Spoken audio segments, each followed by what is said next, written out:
Գնեք Սանկերամիկա կամ Լոգասենյակի կահույք եւ ստացեք նույն գումարի չափով ծորակն ընդամենը 1 դրամով։ Մանրամասները idealsystem.am։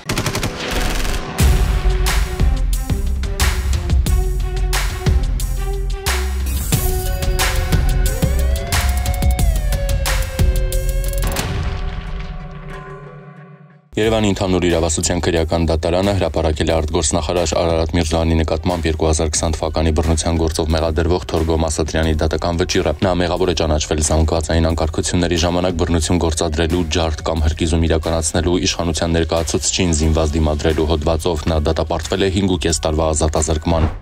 Իրավապանները խոզարկություններ են իրականացրել մի շարք հասցեներում, այդ թվում Ապարանի համայնքապետարանում։ Կաշառք ստանալու եւ տալու մեղադրանքներով ձերբակալվել է 9 անձ, որոնցից 3-ը Ապարանի համայնքապետարանի աշխատակիցներ։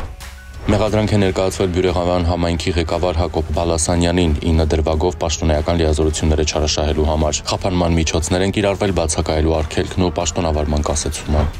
Հակակոռուպցիոն կոմիտեն ստացել է վաղ շաբաթում ընտրությունների նախաշեմին բարեգործություն կատարելու փաստի ուսումնասիրման վերաբերյալ նյութերը։ Նախաձեռնվել է քրեական վարույթ։ Արշակ arczepiskopos Խաչատրյանին վերագրվող տեսանյութի վերաբերյալ գլխավոր դատախազության կողմից ներկայացված հաղորդման առթիվ քննչական կոմիտեում նախաձեռնել է քրեական վարույթ, անձնական կամ ընտանեկան կյանքի գաղտնիությունը խախտելը, տեղեկության գաղտնի հավաքման համար նախատեսված տեխնիկական հատուկ միջոց օգտագործելով հոդվածներով։ Նաթան Սրբազանի հեռախոսազանգի ձայնագրության տարածման վերաբերյալ վարույթ չի հարուցվել։ Քննչական կոմիտեում ներկայացված 3 հաղորդումների վերաբերյալ կազմվել է չնախաձեռնման արձանագրություն եւ ուղարկվել հսկող դատախազի հաստատմանը։ Մյուս 2 հաղորդումները վերաբերում են Հովաննավանքում եկեղեցական ծեսի խոչընդոտմանը։ Արտաշատի բաժնի ոստիկանները հոկտեմբերի 28-ին Արտաշատ քաղաքի օգոստոսի 23-ի փողոցում գործող շուկայի Արտաշատի 38-ամյա տղամարդու տաղավարում հայտնաբերել են 1810 տուփ առանց ակցիզային դրամանիշների տարբեր տեսակի ծխախոտներ։